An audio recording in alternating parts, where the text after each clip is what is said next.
ജിസയിൽ എന്ന മത്സരാർത്ഥിയെക്കുറിച്ചിട്ട് എന്താ നിങ്ങളുടെ അഭിപ്രായം?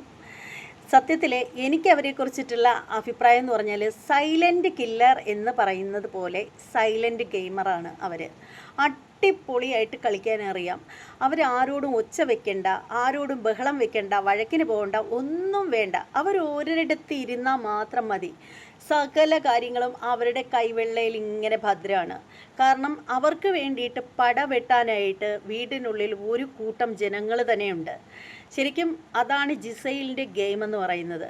ഹിന്ദി ബിഗ് ബോസിലൊക്കെ നിന്ന് മത്സരിച്ച് ബിഗ് ബോസ് ഹൗസ് എന്താണെന്ന് അരച്ച് കലക്കി കുടിച്ചിട്ടാണ് ഈ ജിസൈൽ അങ്ങോട്ടേക്ക് വന്നിരിക്കുന്നത്.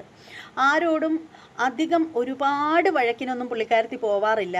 പക്ഷേ സൈലൻറ്റ് ഗെയിമാണ് പുള്ളിക്കാരത്തി മുന്നോട്ട് കൊണ്ടുപോകുന്നത്.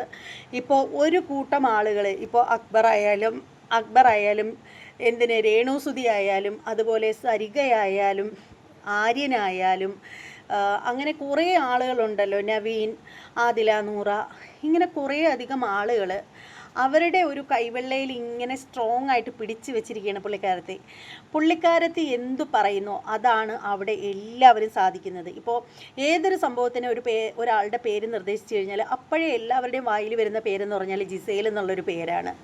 എന്നാൽ അവർ ഓർക്കുന്നില്ല, നമ്മളും അതുപോലെ ഗെയിം കളിച്ച് മുന്നേറാനായിട്ടാണ് വന്നിരിക്കുന്നത്, മറ്റൊരാളെ പൊക്കി കൊടുക്കാൻ വേണ്ടിയിട്ടല്ല വന്നിരിക്കുന്നത് എന്നുള്ള കാര്യം മത്സരാർത്ഥികൾ ഓരോരുത്തരും മറന്നു പോകുന്നു. ഇപ്പോൾ ജിസൈലിന് വേണ്ടിയിട്ട് ജിസൈൽ എവിടെയെങ്കിലും ഒന്ന് തുടങ്ങിക്കൊടുത്താൽ മതി, അവിടെ ജിസൈലിന് വേണ്ടിയിട്ട് വാളെടുക്കാനും പടവെട്ടാനും എന്തിന് ചാവേറാവാനും തയ്യാറായിട്ട് അവിടെ ഇങ്ങനെ കുറേ, അനുമോളുടെ ഭാഷയെ പറയുകയാണെങ്കിൽ മൊണ്ണകളുണ്ട്, മൊണ്ണകൾ.